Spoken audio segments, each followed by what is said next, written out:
I'm going to address some of the legal and constitutional aspects of where we are and where we've been for the last year. I'm going to start with that meme that Ed referred to. Here is Her Majesty with her EU flag hat, just before she nipped off to Ascot on Wednesday, introducing the Queen's speech and the legislative programme for the next 2 years. We'll hear in the next contribution from Rachel, who will be setting out something of that negotiating process that's going to be taking place in Brussels. But whilst that's all going on, internally, domestically, within the UK, we're going to have, we know, a 2-year legislative period now. We have a parliamentary, the next period is going to last 2 years to try and get through the legislative programme to prepare our legal system for post-Brexit, the post-Brexit world. So, I'm going to address some of the consequences for Wales of the legal powers that Wales currently has, what changes we might see to those, some of the consequences for devolution, and also more generally for the UK and its constitutional order. So we're going to need to deal with the body of EU law that we have in place. It's been described what we're going to need to do over this legislative period now is essentially fix the car as it's going along. So to speak, the plane as it's flying along. We're going to need to put in place the changes that are going to ensure certainty, continuity, that there are not going to be any nasty surprises in legal terms. So we're going to address what currently we have derived from EU law. We've had 40-odd years of our own legal systems, the UK legal system, the last 20 years, the Welsh legal system, that there is fully integrated within those legal systems this body of EU law contained within the treaties itself, our 2 key treaties that sets out some key principles, those free movement principles that we've heard about, the internal market idea, free movement of goods, free movement of people, of services and capital. Also commitments to things like gender equality and environmental protection. And those core principles are then expanded on or filled out with more detail through enforceable secondary legislation. They are laws, regulations, directives that are made by the institutions of the European Union. And that body of law, supplemented by the interpretive case law of the Court of Justice, has significant impacts in our own legal order. And it's suggested that there are going to be estimated about 20,000 pieces of law that are going to need some sort of form of reflection about what we're going to do with all of this. Okay. So that law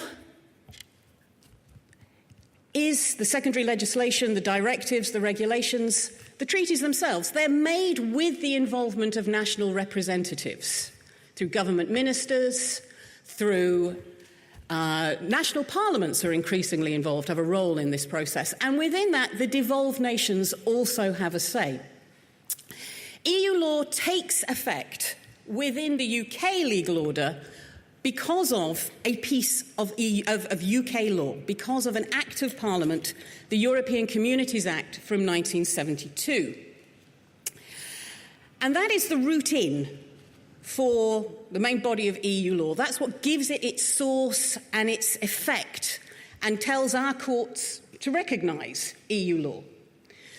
Some of those directives, some of those regulations will be brought in to our UK system by means of Acts of Parliament, but they are the absolute minority. The majority, the vast majority of legislation will come in through the gateway of the European Communities Act and will come in either automatically, some forms have automatic force, and this Act of Parliament tells us about this, have automatic force. Others will be made through secondary legislation. Our ministers will take the necessary acts without having to go through a full Act of Parliament to bring that law into our legal order. And that could happen both at a UK level, but also a devolved level in those areas that have been devolved. And the Act, the European Communities Act, also provides that this EU law, once it's in place, has a superior primacy effect over any conflicting national law, that subsequent UK legislation has effect subject to those provisions of EU law. Okay. Within the devolved administrations, what is the impact of EU law there? Well, we know that the devolved administrations are involved in giving effect to EU law, provisions of EU law, where it falls within devolved competence. So we can see when it's necessary to implement that law, such as environmental or agricultural regulations, they may be brought in sort of a specific Welsh version of that. And there was mention made about how there may be developing divergences, because EU law doesn't necessarily require everything to be the same. There is scope for divergence. So we know that the devolved administrations are involved in implementing that law, but it also creates constraints on what the devolveds can do. That EU law, the impacts of EU membership, ensure that when the devolveds are legislating, their legislation has to be within competence, but it also has to be compatible with EU law, with any EU law provisions. And if it's not compatible, then it's not law. And those provisions are set out in the Government of Wales Act. We also know that devolution doesn't affect the power of the Westminster Parliament to make laws for Wales, but it's also recognised, this will be important, we'll come back to this as we go on, it's recognised that the Parliament of the UK will not normally legislate for devolved matters without the consent of the Scottish Parliament or the Welsh Assembly.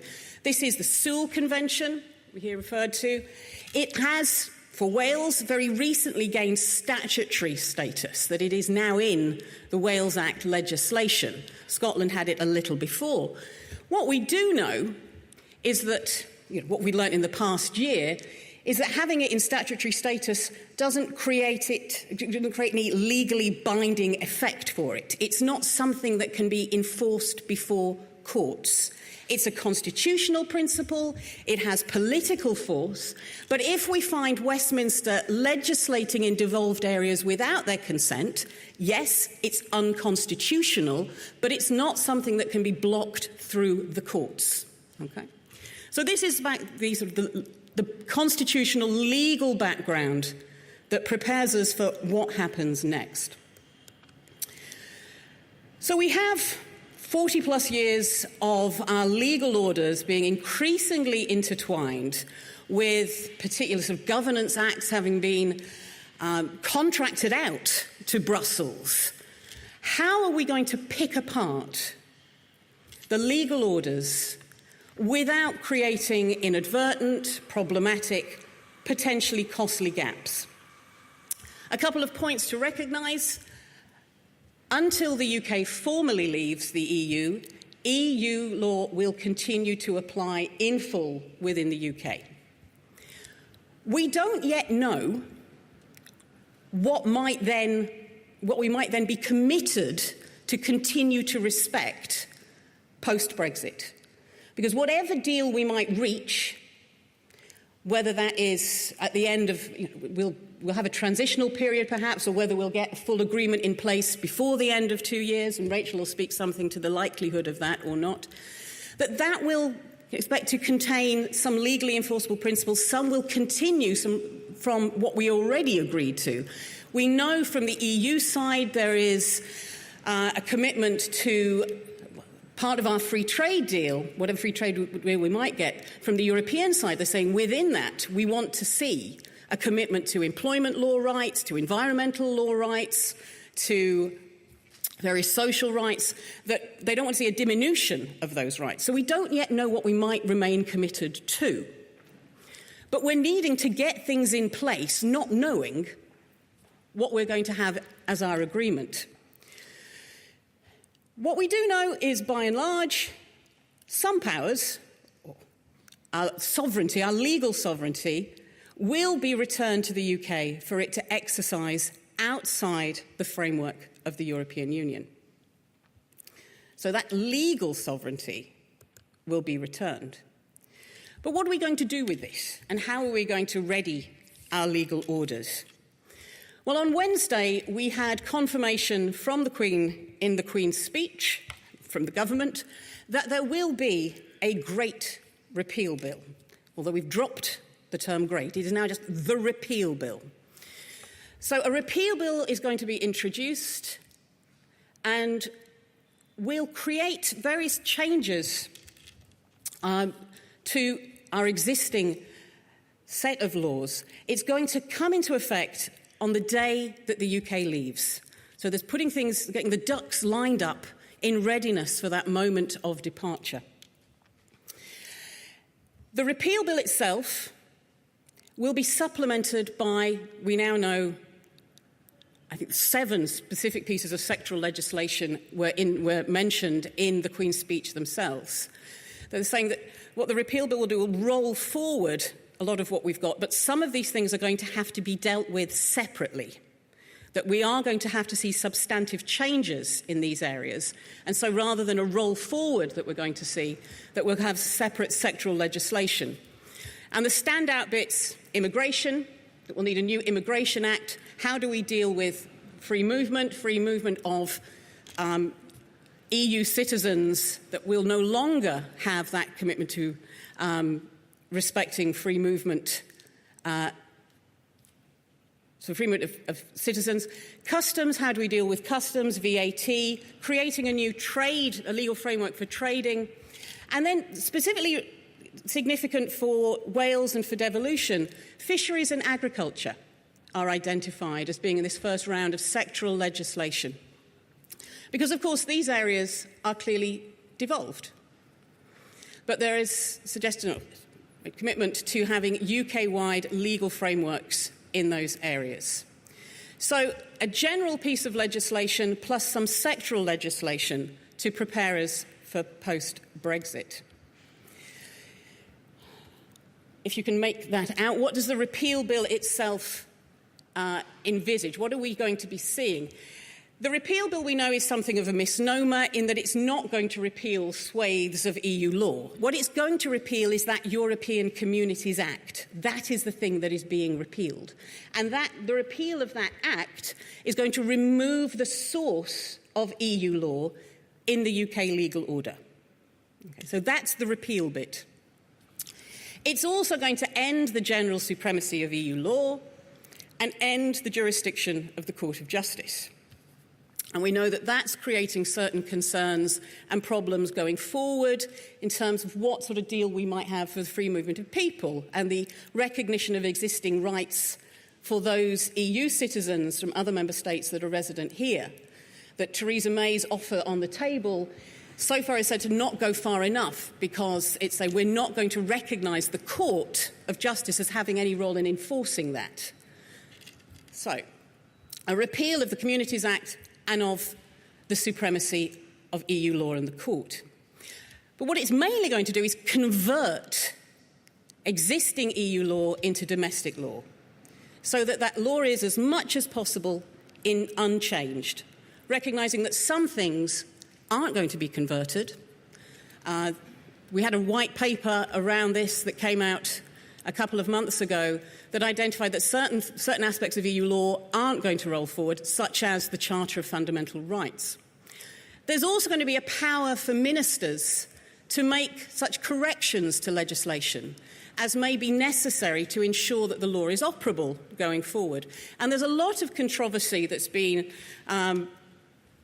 playing out. House of Lords Constitutional Committee, for example, looking at, is there an appropriate division of powers there in creating these new powers for ministers to make the necessary changes to the statute book?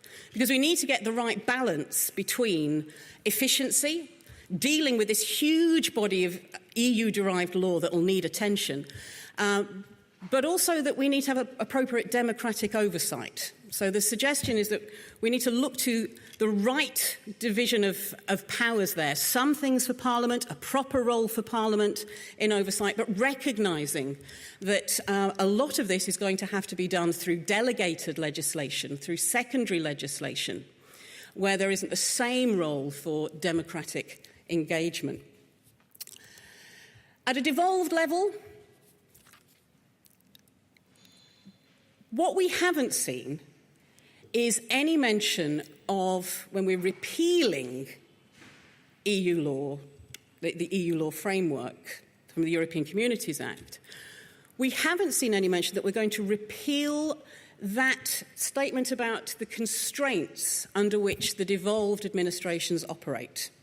So currently, anything that conflicts with EU law is not law. There's no statement yet about that being taken away. If it is, then that would clearly suggest that there's a need for a legislative consent motion, because we're changing the scope of the powers of the devolved. The Supreme Court, in the Miller judgment, said that the repeal of those constraints would alter and expand devolved competence. And so that's suggestive that we would need the political and constitutional approval of the devolved. So again, the three stages: the repeal, the convert, and the correct. So in terms of converting it, that EU law will be converted into domestic law. We don't yet know how much of it will be UK-wide frameworks, and how much of it might be at a devolved level. Will some of the things that we were expecting the devolved to be able to do be overtaken by UK-wide actions? And then again, the power to correct. And there is recognition that that power to correct will be given to devolved ministers. So, just picking out a couple of the key issues around this process of converting the existing EU law, and raising some of the rather controversial issues from a devolution perspective that we see in what's being proposed, what we've seen in a white paper around the Great Repeal Bill, and now what we've seen in the Queen's speech and the accompanying notes around the Queen's speech.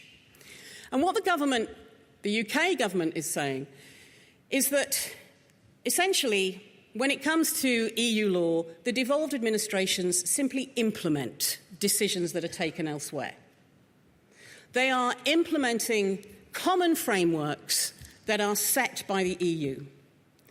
And it identifies areas of agriculture, environment, and transport. And that itself, that statement, is problematic because it doesn't fully capture the range of autonomy, scope for differentiation that the devolved have in these areas, and also their own role in contributing to setting those rules at an EU level. But what the government has said is that it will replicate those frameworks through UK legislation. And we now know that in this next sort of 2-year legislative process, this legislative session, we will see a repeal bill, which is sort of a general horizontal bill, and specific sectoral legislation. We've already picked out fisheries, agriculture as key areas. What the government's statement said around the Queen's speech is that this repeal bill will maintain the scope of devolved decision-making powers immediately after exit. So it's saying it will replicate what we currently have, and it won't change that.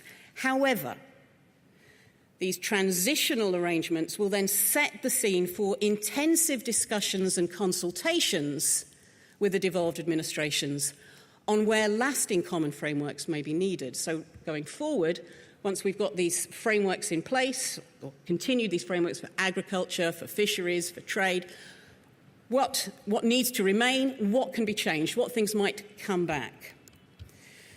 So, these current frameworks, from a UK government perspective, they are presented as providing stability and consistency, responding, importantly, to the demands of a UK internal market, that we have minimal divergence in the law across the different parts of the UK because of the problems that might cause, the additional costs that might cause, the regulatory consequences of having too much divergence, difficulties that might cause the internal market. From a devolved position, though, of course, this has been seen as a power grab, that these are rightly devolved powers, that it's clear from the devolution legislation that these are devolved, and they shouldn't be going back to Westminster for Westminster to then determine where they go next, but that they should come back to Wales, to Scotland and Northern Ireland. respecting the existing devolution legislation. So, why are there these concerns? So there's a constitutional point about respecting that devolution legislation. There's also, to pick up on some points that Ed had mentioned earlier, there is that increasing policy divergence we're already seeing across a range of policy areas. We know that Wales is pushing ahead and is a leader in the environmental field. Now, if these things are re-centralised, what sorts of limitations will there then be on Wales's powers to continue to advance particular policy concerns in those key areas?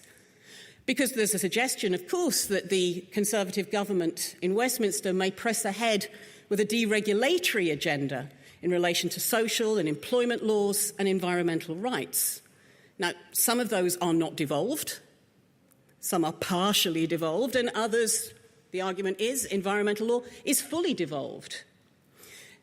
So there are questions that are arising about the scope that Wales has, should have, to maintain its commitment to standards that are currently underpinned by EU law guarantees. And looking to the future, we need to have an eye on the use that the UK government is making of this idea of the UK's internal market, because they might be using that as a means to justify sort of re-centralising. It's not to say that it's not a key issue. Of course, it's been underpinning EU activity for the past 40, 50 years, that idea of an internal market and bringing, harmonising laws across the 28 member states. But what needs to be recognised is it doesn't demand uniformity. It doesn't demand that everything's the same. There are other ways of achieving that. And so it's getting the balance right between achieving free movement across the UK, but also recognising the scope for diversity and difference. So, just to wrap up, what mechanisms are there available now for the devolved administrations and for Wales to advance and protect its interests? One thing it might do is withhold that legislative consent, although we know that legally it's not going to be a block. But constitutionally, politically, constitutionally, it is still a powerful act. There's also, we'll wait to see how powerful it might be, there's also the suggestion of continuation bills, of the devolves moving in now and introducing their own legislation in those areas and sort of stealing the ground on the government legislating in those areas. And then, if the UK legislates, we might see ultimately, one way or the other, these things ending up before a Supreme Court. The Scottish Government, we're perhaps seeing over the past year, there's not been a lot of common working, there's not been a lot of coming together of the different devolveds around these areas, because there is a lot of political distance between them. But perhaps we're seeing a reassessment of some of that and some more general sort of looking at those common areas to try and protect devolved powers and the current devolution settlement. Scottish Government is calling for full repatriation of powers, plus further devolution in additional policy areas such as employment. And then, as Ed has alluded to already, and this is winding it up now, here in Wales, we've had the First Minister introduce an approach that sort of replicates the EU on a UK-wide scale. It recognises that we need structures to create a UK-wide internal market and to support that, but also as far as decision-making is concerned, that we should have something more like a Council of Ministers, rather than the existing systems that we've got, the Joint Ministerial Committee, which is the way that the different parts of the UK come together, that isn't a decision-making body, that is a discussion body. So that's where we are in legal and constitutional terms. Now handing over to